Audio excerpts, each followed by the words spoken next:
Bonjour, Paracha Béchalar cette semaine. Paracha Béchalar, donc, c'est la traversée de la mer Rouge, c'est plein de belles choses, c'est la sortie d'Égypte concrète et la première partie des euh, péripéties, on va dire, des Juifs dans le désert, et du voyage des Juifs dans le désert. La paracha de cette semaine, donc, vient nous parler, commencer en nous disant que lorsque Dieu a fait sortir les Juifs d'Égypte, il les a pas fait sortir par le chemin le plus court, mais par le chemin le plus long, parce qu'en fait, Dieu voulait pas que. Première chose, c'est que Dieu voulait pas que s'il y a des espoirs, qu'ils retournent en Égypte. Et il voulait aussi montrer quelque part à les Juifs que les Juifs étaient complètement perdus, et par ça encourager Pharaon à sortir pour l'anéantir vraiment complètement. Donc, la première montée nous raconte comment les Juifs errent un petit peu, et suite à ça, donc, euh, Pharaon sort, et là les Juifs vont être coincés, puisqu'ils sont maintenant devant une mer, on va appeler la mer des joncs, et certains appellent ça la mer Rouge, et donc ils sont bloqués devant cette mer, et derrière eux il y a les Égyptiens, et là Moshe va leur dire quelque chose, il va leur dire écoutez, vous avez qu'à prier. Et en fait, il y avait à ce moment-là plusieurs, on va dire, choses. Certains ils disaient il faut prier, certains ils disaient il faut se suicider, se jeter à la mer. D'autres ils disaient il faut aller faire la guerre, partir à la mort finalement parce que c'était pas des guerriers, Pharaon était surpuissant. Et d'autres enfin disaient il faut retourner en Égypte.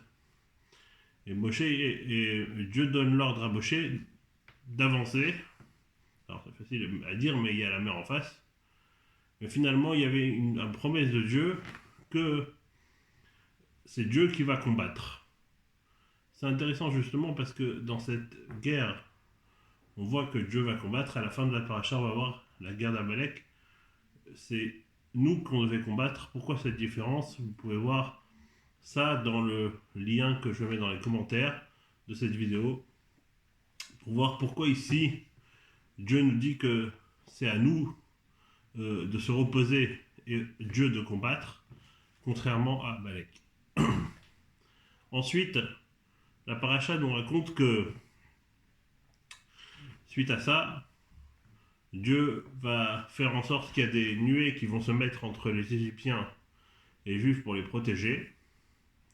Et donc, la fameuse ouverture de la mer, Dieu va ouvrir la mer pour les Juifs vont passer dans la mer, et suite à ça, une fois que les Juifs sont passés, Dieu va laisser passer les Égyptiens pour les engloutir, et c'est là où on voit la fameuse Shira. Ce qui est intéressant, c'est que dans ça, on voit aussi une phrase très importante, c'est le sujet de la Emouna. Dans cette histoire, c'est que suite à ça, c'est marqué Vayaminu Bachem Moshavdo, c'est qu'ici on voit que lorsque Dieu se manifeste à travers un miracle, ça renforce quelque part notre Emouna avec Dieu, notre attachement avec Dieu.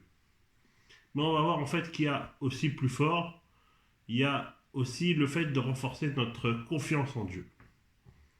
Ça vient lorsqu'on va parler de la manne qui va venir juste après dans notre paracha. Juste effectivement après cet épisode, un mois après, les Juifs disent qu'ils n'ont pas à manger, ils n'ont plus de provisions, et ils disent que la viande qu'ils ont mangée en Égypte leur manque. Et donc, ils se plaignent à Moshe, et sur ça, Moshe demande à Dieu ce qu'il faut faire, et Dieu fait pleuvoir du ciel tous les jours une ration de manne, cette fameuse manne qui tombait et tous les jours. Et donc, ce qui était miraculeux, il y avait plusieurs choses miraculeuses, c'est que tous les jours, peu importe ce qu'on prenait, on avait tout la dose qu'il fallait. Si on la gardait en plus que la journée, eh bien la manne pouvait pourrir. Et en l'occurrence le vendredi, eh bien on pouvait prendre 2 doses et on avait la possibilité de le garder pour Shabbat.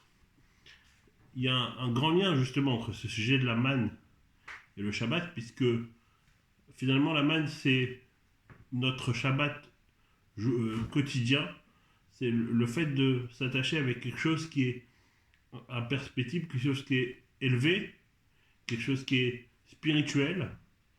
Finalement, la manne, est-ce que c'était une nourriture spirituelle?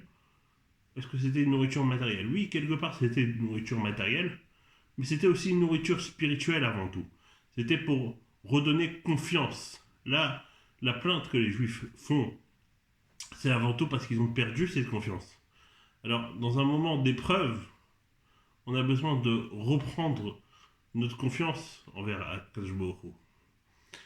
Et c'est ce qui se passe avec cette manne. Et c'est ce sujet de la manne qui ne descend pas le Shabbat, c'est le sujet que la manne c'est spirituel, et le Shabbat aussi c'est quelque chose qui transcende le monde, qui est au-dessus du monde. Et quelque part, cette manne avait un goût, on nous dit, de miel, justement pour faire oublier les aliments amers. Ensuite, les Juifs, la paracha va continuer en disant que les Juifs poursuivent leur route pour aller, donc, on se rappelle, recevoir la Torah. Et là, Amalek les attaque, et donc, comme on l'a dit, Dieu demande de sortir en guerre. C'est Ilachem Amalek, sort en guerre contre Amalek. Qu'est-ce qui se passe tout d'un coup? En réalité, on dit aussi qu'Amalek, le Midrash, le compare à quelqu'un qui n'avait pas peur. C'est-à-dire qu'à ce moment-là, on peut se dire que les Juifs sortaient d'Égypte, ils avaient eu la protection divine, tout le monde avait peur d'eux.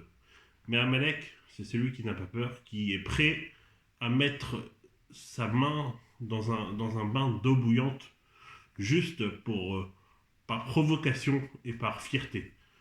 Et lui, il voulait à tout prix refroidir justement cette chaleur que Dieu avait créée avec la sortie d'Égypte et avec la manne, avec tout ça. Lui, il voulait refroidir tout ça. Et Amalek, c'est celui qui... C'est finalement aussi cette petite voix intérieure qui vient toujours un petit peu nous refroidir notre entrain et de notre service de Dieu quotidien. La Haftara de cette semaine nous parle d'un personnage qui s'appelait Dvorah. Alors on est dans la période des juges. À cette période-là, les Juifs viennent de s'installer en terre d'Israël, ils n'ont pas encore roi, ils n'ont pas encore d'État à proprement parler. Les tribus sont divisées, ne sont pas unies. Il n'y a pas donc un État uni. Et on va dire qu'il y a des périodes meilleures et des périodes moins bonnes. Et là, on va nous parler d'une femme qui s'appelait Dvorah, qui était une femme prophétesse et qui faisait partie des juges avec un personnage qui est Barak ben Avinoam. Et finalement, cette Déborah va faire aussi un chant qui fait partie des chants de la Torah. Et donc c'est là aussi le lien avec notre paracha.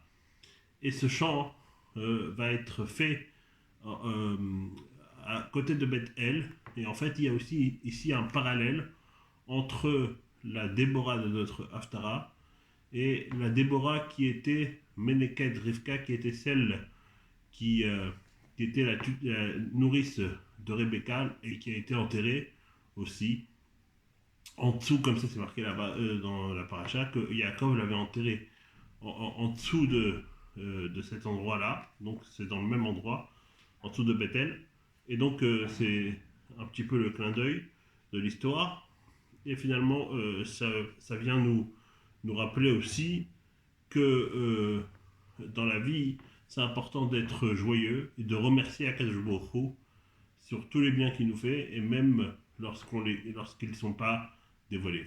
Que Dieu fasse en sorte que très prochainement nous puissions traverser tous les mers de nos soucis facilement, et à travers notre service de Dieu nous procurer une joie et chanter pour la délivrance finale très rapidement. Amen. Shabbat shalom à tous, de bonnes nouvelles pour chacun.